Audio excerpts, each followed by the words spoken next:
उत्तर प्रदेश में चल रही विशेष गहन पुनरीक्षण यानी कि एसआईआर प्रक्रिया का मकसद वोटर लिस्ट को अपडेट करना बताया जा रहा है, लेकिन इस प्रक्रिया को लेकर अब विपक्ष शुरू से ही सवाल उठा रहा है। विपक्ष का ये सीधा आरोप है कि एसआईआर की आड़ में उन मतदाताओं के नाम काटे जा रहे हैं जो बीजेपी के पक्ष में नहीं माने जाते, जिससे आने वाले चुनावों को प्रभावित किया जा सके।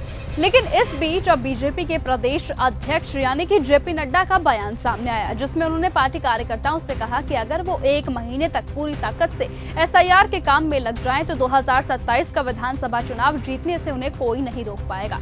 इस बयान ने विवाद इसीलिए खड़ा कर दिया क्योंकि इससे यह संदेश गया है कि एसआईआर केवल प्रशासनिक प्रक्रिया नहीं बल्कि चुनावी रणनीति का हिस्सा है। सवाल ये भी उठ रहा है कि जब एसआईआर प्रक्रिया अपने अंतिम चरण में है और लाखों नहीं बल्कि करोड़ों वोटर्स अभी तक पूरी तरह सत्यापित नहीं हुए हैं, तब एक महीने की मेहनत से चुनाव जीतने का भरोसा कैसे दिया जा रहा है। और यही वो वजह है कि जेपी नड्डा के बयान को विपक्ष चुनाव आयोग की निष्पक्षता पर सवाल खड़े करने और बीजेपी पर वोटर लिस्ट में हेरफेर के आरोपों को मजबूत करने वाला बता रहा है, जिससे ये मुद्दा अब केवल तकनीकी नहीं बल्कि एक बड़ा राजनीतिक विवाद बन चुका है। आपको बता दें कि जिस तरीके से अब ये विवाद खड़ा हुआ है उसने एक बात तो साफ कर दी है कि कहीं ना कहीं ज्ञानेश कुमार अब बीजेपी से दूरियां बना रहे हैं, क्योंकि एक तरफ जेपी नड्डा का ये बयान है कि एसआईआर प्रक्रिया पूरी तरह से लोगों के लिए एक सफल और पूरी तरह से साफ सुथरी प्रक्रिया है, तो वहीं दूसरी ओर योगी आदित्यनाथ जो कि खुद यूपी के सीएम हैं, उन्होंने मंच से खड़े होकर ये बयान दिया था कि अब इसी एसआईआर प्रक्रिया के दौरान 4 करोड़ वोटर्स के नाम काटे गए हैं जो कि बीजेपी के ही थे।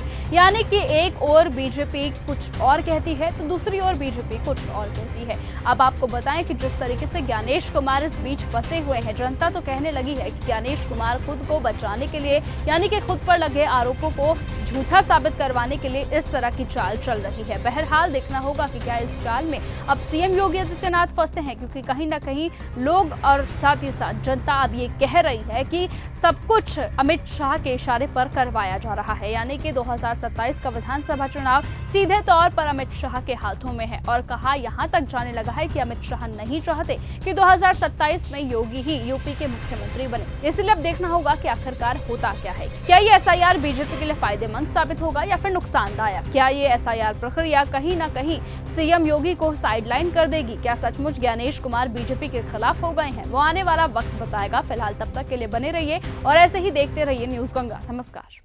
अगर आपको यह हमारा वीडियो पसंद आया हो तो इसे लाइक और शेयर करना बिल्कुल ना भूलें। साथ ही हमारे चैनल न्यूज गंगा को सब्सक्राइब और फॉलो जरूर करें ताकि देश और दुनिया की हर बड़ी खबर आप तक सबसे पहले पहुंचे।